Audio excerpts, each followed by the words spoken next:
6:39. Welcome back to the Valley today. Check out this picture. Some dramatic moments in North Fargo this morning. Emergency crews called to a drainage ditch near the Madison School area for a pickup that was half submerged. Now, fire crews tell us they do not believe that anyone was inside that pickup. They are working to get it pulled out of the water this morning. It all started right around 6 a.m. Again, it's not believed that anyone was still in the pickup, but crews did have to go in the water and check it out and are now trying to get that truck pulled out. Al Ahmet will have a lot more on that as he has traffic on the ones for us coming up. But yeah, certainly for a while there, pretty wild moments as crews were rushing to that scene around 6 this morning. Hi, everyone. Thanks for waking up with the Valley today. It's now 10 minutes before 7 o'clock. I'm Lisa Badeau here with Kyle Bosch, and we're starting our nonstop news and weather to the top of the hour to help you plan your day. And we do start with some breaking news this morning from Grand Forks. 3 men who robbed 2 people in Grand Forks are still on the loose. It happened at a home, and police are asking for your help for any information about the case. Now, it happened right around 4:30 yesterday afternoon on the 2400 block of Glenwood Drive. The victims say that a man claiming to be from a local business knocked on their door and saying he was looking for a customer. When they opened the door, 2 armed men pushed past the alleged delivery man and held 2 people at gunpoint until they gave them money. The suspects left in a maroon minivan. Police say the 2 armed suspects were wearing masks or bandanas over their faces. One was described as a black man with a stocky, muscular build. The other Hispanic with a taller, thin build. Also breaking this morning, a man is in jail for attempted murder in Grand Forks after an early morning fight at an apartment building. Police say 31-year-old Mohammed was arrested after allegedly shooting a gun during a disturbance. Mohammed was being held by the victim when officers arrived. 6:51, time for weather and traffic on the ones. And yeah, we got a lot of rain, Mick, and you saw from that drainage ditch photo, and we had some flooding on Cheyenne again today. Standing water, a big issue. The flash flood warning is expired for southeastern North Dakota, but the soil is saturated, and we picked up nearly an inch of rain after midnight this morning since 12 o'clock in the Fargo-Moorhead area, 8100 to be specific. And through the morning, all that saturated soil and standing water's got to go somewhere. It's going horizontally and not down into the soil. By noon, the sky will start to clear off in the southern end of the valley. It's starting to break up the clouds a little bit up north. And the temperature, I don't believe these numbers, and you shouldn't either. As you go outside today, the strong north wind is going to be like a cold air pump. We'll be down in the 40s by the end of the day. Even for the street fair, I don't know, I think you ought to dress for like a March or April kind of day. Very, very chilly. Cold front now pushing the showers south and east, and behind it, sharply cooler air and a strong, stiff northwest wind. That is, again, squeezing out all the available water vapor in the air, and so it's still raining from Christine, southeast of Kindred, down in much of Sargent County, getting some moderate rain. And here's where the sky is starting to become clear up around Winnipeg towards Langdon, Devil's Lake, but it's still cloudy up there. So it's going to take a while for clouds to clear out. We have this north wind 24 to 28, gusting 35 to 38. And that'll continue to be a major issue here through the day for being outdoors. It's muddy, it's windy, and temperatures today will be going down. Like it's down to 43 already in Langdon. It's 47 in Grand Forks, down about 8 degrees from earlier. Fargo-Moorhead, at 3 o'clock this morning, we were 61. Now it's 51. Let's get a traffic update from Al Ahmet. Good morning, Mick. Good morning, everyone. That wind is really something this morning. Definitely have to hang on to the steering wheel. I'm northbound on Interstate 29 at this hour. Traffic is pretty thick out here on I-29, also on westbound I-94. Reminder for you again, the interchange at Cheyenne Street and Interstate 94, that has reopened. You know, the bridge was underwater, the underpass rather was underwater, or at least partially so, but that's okay now. Southbound on Interstate 29, North Dakota Highway Patrol is a pickup pulled over just south of 7th Avenue overpass. Make sure you give that officer plenty of time to do his business. Drive carefully today. Al Ahmet Valley Today traffic. It's now 6 minutes before 7 o'clock. A late-night car-bike crash in North Fargo sent 1 man to the hospital, and police think rainy weather at the time may have been a factor. It happened around 10:30 on North University Drive, just a few blocks north of the Fargo Dome. Police say the driver was at the stop sign just turning onto University as the cyclist was crossing the street.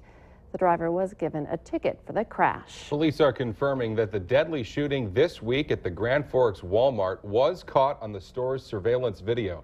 The Grand Forks Herald is reporting that police say the footage shows Marcel Willis entering the store alone before starting to shoot. The first call about shots fired came in at 1:04 a.m. on Tuesday, and it was all over by the time officers arrived just 4 minutes later. Police expect toxicology results within the next couple of weeks. They say they will show if Willis was under the influence of alcohol or drugs at the time of the shooting. Friends are gathering tomorrow to celebrate the life of a man who died after being beaten outside a Fargo bar. Memorial services for Joey Garsland will be held at 2:30 tomorrow at Northern Town Hall in Bemidji. Garsland died from traumatic brain injuries. Family members are encouraging people attending the funeral to wear Vikings attire. 4 men have been charged with murder in Garsland's death. A Battle Lake, Minnesota man is suing the city of Fergus Falls, its police department, and 2 officers, alleging they caused him to miss the birth of his child. The Fergus Falls Daily Journal is reporting that Dennis Froning was stopped while rushing his wife to the hospital after complications arose from a planned home delivery. His wife was taken to the hospital the rest of the way by ambulance, but he was detained by police and missed his son's birth. He's suing for mental pain and anguish.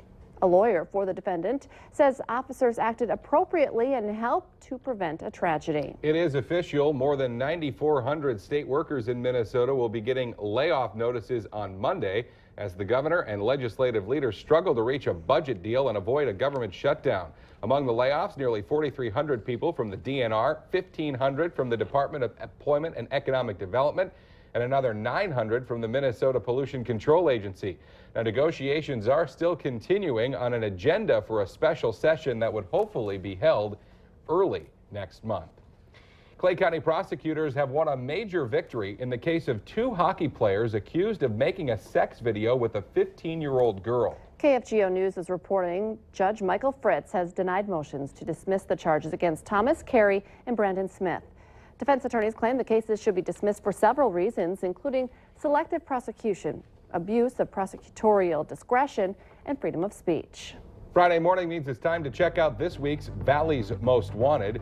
Amber Ray Jones is wanted for possession of drug paraphernalia. She's about 5'7", 120 pounds, and we do have her picture up on your screen right now.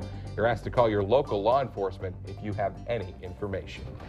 More than 125 artists have been chosen to take part in the 15th annual Street Fair at the Lakes. The annual event is happening today and tomorrow in downtown Detroit Lakes. The Valley Today's Christy Larson. She's already there this morning with some of the final details. And I know, Christy, do you have your shopping list completed already? A little early? Not yet. I haven't been able to make it all the way through. Vendors are still getting set up this morning as they don't have to be set up until 9. So haven't gotten to see every tent yet, but I do have some ideas of what I might be shopping for.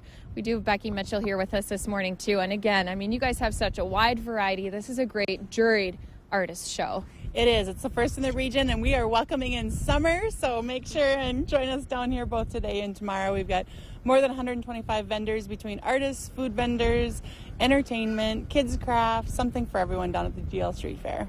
And I know too, rain or shine, these guys are ready to go. They're ready to help sell their stuff. And I know that there's just, like you said, a wide variety, something for everyone, whether it's kids stuff, food that you want to eat, or maybe something for your cabin or your house. I mean, there's something literally for everyone. There is, and even looking forward to the holiday season. I know it's a little early, but you can get a lot of great unique gifts down at the Street Fair at the Lakes. And so it is opening up at 10 this morning, and it goes all the way until 7 at night. So maybe if you are heading to work, you still have time to come by after work tonight. And then you could also come on Saturday. It's open from 10 until 5. And I say rain or shine, it's happening. Valley News Live will also have some people out here passing out some of those free cookies. We'll be here from 11 until 1. Yeah, the meet and greet fun. I can't make it today because I have to do the noon show, but just seeing the Shake Shack now is, Now you're a little jealous. Now I'm you're going to try to very, talk me into very staying, jealous. but I'm not. I'm going to leave here in like a couple hours, and I'll be spending the morning with Christy and DL. So, yeah, we'll probably come back with a full bellies and a lot of bags from our shopping. Maybe little Zorbas, too. great to know. Not to rub it in. Thanks for rubbing that. Christy Larson reporting live from DL. Thank you, Christy. Let's get our answer now to our question of the morning on Facebook. Today's question, the average person stares at this for about 36 hours each year. The answer, the fridge. What am I hungry for? I don't know. No, not that. Maybe that. Yes. Figure out what we're going to make. You can take part in our question of the morning at our Valley News Live Facebook page, where you can join the conversation with us all day long. And at about 11:30 p.m. Yeah. It adds up, though. True. All right, we are looking at rain ended now, so I don't see drizzly, but it is windy, cloudy, falling temperatures. Strong north wind will take the temp down to the 40s by the end of the afternoon. So long pants and a coat today, guys and gals. Thanks for waking up with the Valley today. We'll have more local news and weather for you right here in 25 minutes. Have a great Friday and weekend, everybody. We'll see you on Monday.